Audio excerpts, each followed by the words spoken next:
السلام علیکم ورحمۃ اللہ وبرکاتہ۔ کتاب تاریخ اسلام سے ہم عہد عباسیہ کا مطالعہ کر رہے ہیں۔ پچھلے مضمون میں ہم نے معتصم باللہ کے حالات پڑھے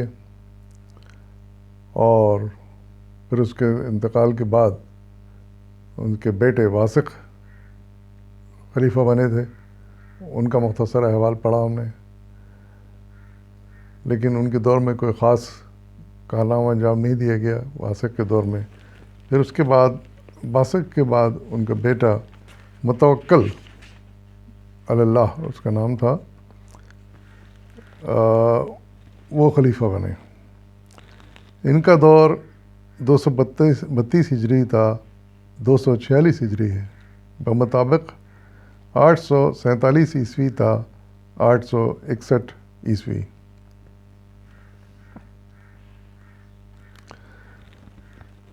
واسق کے بھائی کے متوکل کو تخت تاج کا وارث بنایا گیا ان کے انتقال کے بعد، اور ذی الحج 232 ہجری میں ان کی بیعت کی گئی، ان کے ہاتھ پر بیعت کی گئی۔ متوکل کا عہد خوشحالی، فارغ البالی اور امن اور رفاہ کا دور ہے۔ سامان خوردونوش اور دیگر ضروریات زندگی کی ارزانی اور فراوانی کے باعث خواص و عوام بھی خوش و خرم تھے، یعنی ہر چیز بڑی سستی تھی اور میسر تھی لوگوں کو، اس لیے لوگ بہت خوش تھے۔ حالات یعنی معاشی حالات بڑے اچھے تھے ملک کے۔ لیکن یہ خوشحالی متوکل کی ذاتی کوششوں کا نتیجہ نہ تھی، بلکہ پچھلی ایک صدی کے سیاسی استحکام اور معاشی ترقی کا نتیجہ تھی۔ یعنی اس کا کریڈٹ ہم متوکل کو نہیں دے سکتے پوری طرح، بلکہ یہ پچھلے 100 سال سے تقریباً، جب سے یعنی بنو امیہ کا دور بھی رہا اس میں، اور پھر اس کے بعد ہارون رشید اور مامون رشید کا دور، تو ان کے سب کے دور میں رفتہ رفتہ بہتری آتی چلی گئی اور معاشی حالات ملک کے بہتر سے بہتر ہوتے چلے گئے، اور متوکل کے دور میں یہ سلسلہ قائم رہا۔ متوکل عیش و عشرت اور طرب و نشاط کا اتنا دلدادہ تھا کہ اس کا دور عہد سرور کہلاتا ہے۔ تفریح تباہ کے لیے اس نے اپنے دربار میں مسخروں کو بڑی تنخواہوں پر ملازم رکھا ہوا تھا، یعنی ہنسی مذاق تفریح کروانے والے جو لوگ ہوتے ہیں تو ان کو ملازم رکھا ہوا تھا اس نے۔ 20 لاکھ دینار کی کثیر رقم سے اس نے سامرا سے چند میل کے فاصلے پر ایک محل تعمیر کرایا جس کا نام قصر لولو رکھا۔ یہ محل اپنی ساخت، خوبصورتی اور اونچائی کے لحاظ سے نادر روزگار تھا۔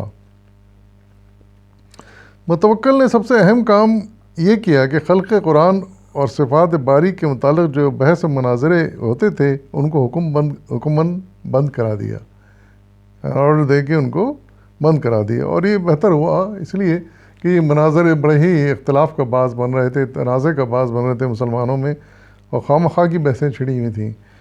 تو وہ جو خلق قرآن کا سلسلہ چلا تھا معتزلہ فرقے کی طرف سے، تو اس نے ایسے مباحث بند کرا دیے، اور معتزلہ کے مخالفت کرنے کے بعض جو لوگ قید و بند کے مصائب برداشت کر رہے تھے انہیں فی الفور رہا کر کے ان کے نقصانات کی تلافی کر دی۔ جمہور اسلام متوکل کے اس اقدام پر بہت خوش ہوئے اور اسے محافظ سنت کہنے لگے۔ یعنی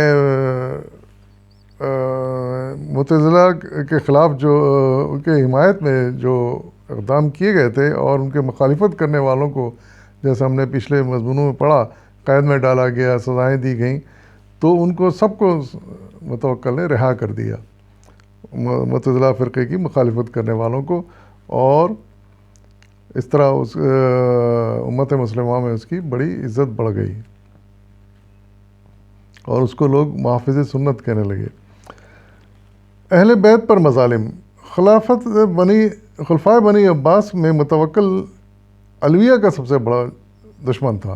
متوکل علویہ سے مطلب بنو امیہ کے جو لوگ تھے ان کا بڑا مخالف تھا یہ. اس عداوت کا میں اتنا بڑا ہوا تھا کہ ان کے ساتھ محبت رکھنے والوں کے جان و مال کو بھی اپنے لیے مباح سمجھتا تھا، یہاں تک کہ اس نے اپنے لڑکوں کے تعلیق کو محض اس لیے ہلاک کروا دیا کہ اس نے حضرت حسن رضی اللہ عنہ اور حضرت حسین رضی اللہ عنہ کے ساتھ عقیدت مندی کا اظہار کیا تھا. اس معاملے میں یہاں ہی بڑی غلطی تھی اس کی کہ ان کے حمایت کرنے والوں کے ساتھ اس نے زیادتی کی جو نہیں کرنی چاہیے تھی اسے. بہرحال مزید برآں جس کسی علوی کی طرف سے مخالفت کا ذرہ بھر بھی شبہ ہوتا اسے نظر بند کرا دیا جاتا. چنانچہ امام علی ہادی کو تمام عمر اپنی نگرانی میں سامرا میں رکھا.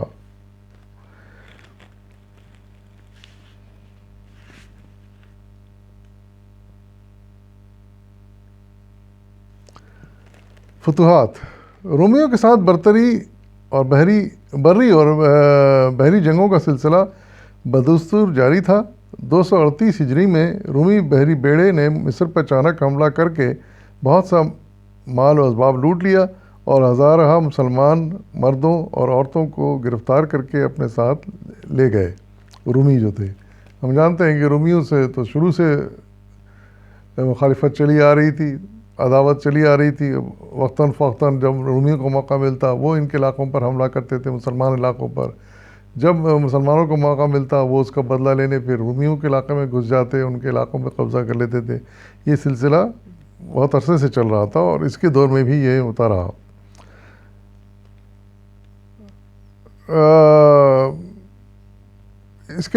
تو پھر اس کے دور میں جب حملہ ہوا رومیوں کا تو اس کے جواب میں مسلمانوں نے روم کے سرحدی شہروں پر یلغار کر کے وہاں کے عیسائیوں سے انتقام لیا اور 244 ہجری میں بغا کوئی ان کا کمانڈر تھا، اس نے مشہور شہر سلا کو فتح کر لیا، یعنی رومیوں کے مشہور شہر سلا کو فتح کر لیا بغا کمانڈر نے. ولی عہدی اور متوکل کا قتل. متوکل نے اپنے دادا ہارون رشید کی طرح تینوں بیٹوں، متوکل کے 3 بیٹے تھے، منتصر، معتز اور معتمد کو ایک کے بعد دیگرے ولی عہد مقرر کر کے تمام سلطنت کو ان میں بانٹ دیا تھا. معتز کی ماں کا متوکل پر اثر تھا، اس لیے اس نے ولی عہدی میں منتصر کے بجائے معتز کو مقدم کرنا چاہا. خلیفہ نے منتصر کو مجبور کیا کہ معتز کے حق کو فائق تسلیم کرے، کو صحیح سمجھے یا اپنا نمبر بعد میں کر لے، مگر وہ اس پر رضامند نہ ہوا اور ترکوں کے ساتھ ساز باز کرنے لگا. ترکی عمرہ پہلی خلیفہ کی طرف سے دل میں کدورت رکھتے تھے کیونکہ ایتاق جو کمانڈر تھا معتصم کا، اس کو قتل کر دیا گیا تھا. تو وہ اس وقت سے وہ بڑا بغض رکھتے تھے حکومت کے ساتھ کہ ان کے کمانڈر کو قتل کر دیا گیا. تو ایتاق کے قتل کے بعد انہیں یقین ہو گیا تھا کہ متوکل ترکی اقتدار کو مٹانے کے در پہ ہے اور اس لیے انہوں نے منتصر کی حمایت کا فیصلہ کیا. یعنی ترکوں کو بھرا تو ضرور اس نے معتصم نے اور فوجوں میں بھی اضافہ کیا، ترک فوجوں میں، اور ان کے جرنیل جو تھے وہ بھی ترک مقرر کیے اس نے. لیکن پھر جب دیکھا کہ اثرات ان کے ترکوں کے کچھ زیادہ ہی ہو گئے ہیں اور غالب آنے لگے ہیں، حکومت کے معاملات میں دخل دینے لگے ہیں، تو پھر اس نے ان کے خلاف پالیسی اختیار کی اور غالباً وہ جو ان کا کمانڈر تھا ایتاق، اس کے قتل میں بھی اس کا ہاتھ تھا. اور ان کو بھی احساس ہو گیا تھا جتنے ترکی جرنیل تھے کہ متوکل ان کی اس قوت کو ختم کرنے کے چکر میں ہے.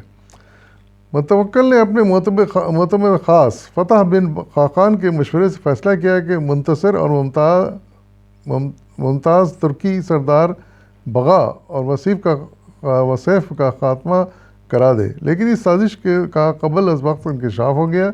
چنانچہ بغا اپنے 10 سپاہیوں سمیت ایک رات قصر خلافت میں گھس گیا اور متوکل کا کام تمام کر ڈالا. یہ واقعہ 4 شوال 247 ہجری کو ظہور پذیر ہوا. یعنی جب یہ جو ترکی کمانڈر تھے انہیں یقین ہو گیا کہ متوکل اب ان کے اس قوت کو توڑے گا، ان کو ختم کرے گا ایک ایک کر کے، تو بغا نامی جو کمانڈر تھا وہ تھا تو متوکل کا کمانڈر، لیکن اس نے جو سازش کی اور ایک مرتبہ اس کے محل میں گھس کر متوکل کو قتل کر دیا۔ خود مختار خاندانوں کی ابتدا۔ متوکل کے قتل سے عباسی حکومت کے زوال کا پہلا دور شروع ہوتا ہے۔ اس کے جانشین ترک سپاہیوں کے ہاتھ میں کٹ پتلی تھے، کیونکہ اب تخت و تاراج دلانے والے وہی تھے۔ باپ کی نامزدگی یا امرا کا انتخاب بیکار تھا۔ دوران حکومت میں بھی اگر ترک خوش نہ رہتے تو متوکل کی طرح ہر وقت قتل کا خطرہ تھا، اس لیے خلافت برائے نام رہ گئی تھی۔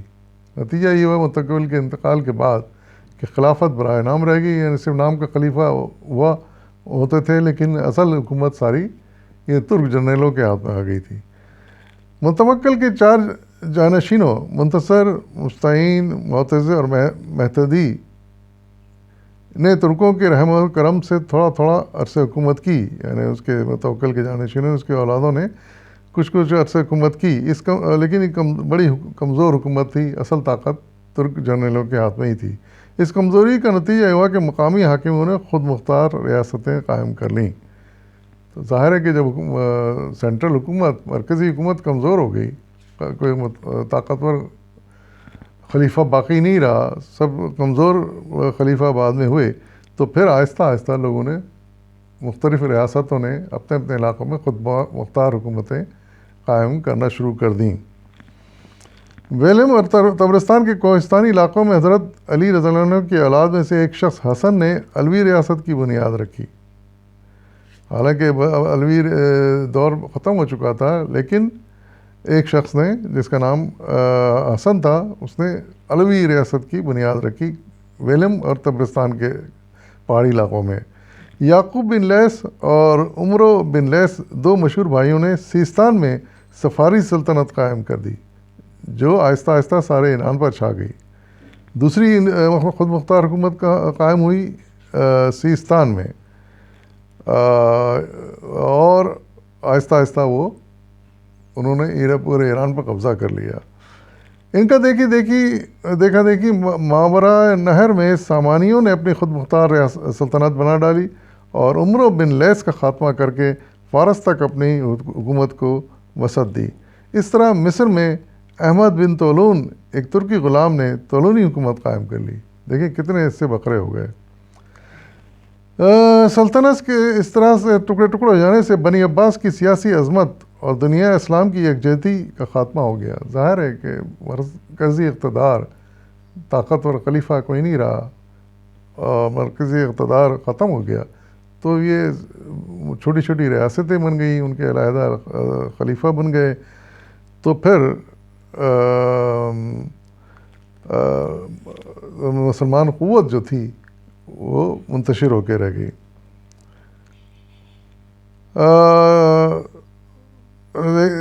سلطنت کے اس طرح ٹکڑے ٹکڑے ہونے سے بنی عباس کی سیاسی عظمت اور دنیا اسلام کی یکجہتی کا خاتمہ ہو گیا، لیکن اس کے باوجود بھی مسلمانوں کی تمدنی، علمی اور معاشرتی ترقی بدستور جاری رہی، کیونکہ بڑی بنیادیں مضبوط ہو گئی تھیں، اسے ترقی جاری رہی۔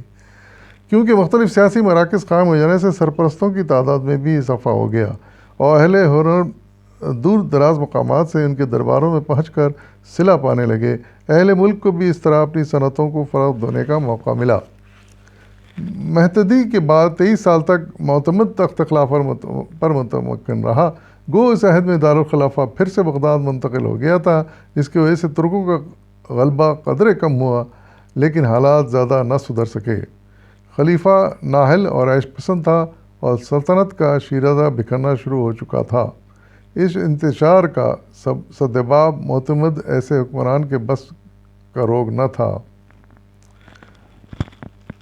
تو اس طرح اتنی مضبوط اسلامی سلطنت جو پہلے بنو امیہ کی تھی، بعد میں بنو عباس کی رہی، لیکن مضبوط طاقتور خلفاء کے جانے سے ٹکڑے ٹکڑے ہو گئی، یعنی بنو عباس کی حکومت کا اس طرح سمجھیے کہ خاتمہ ہوا۔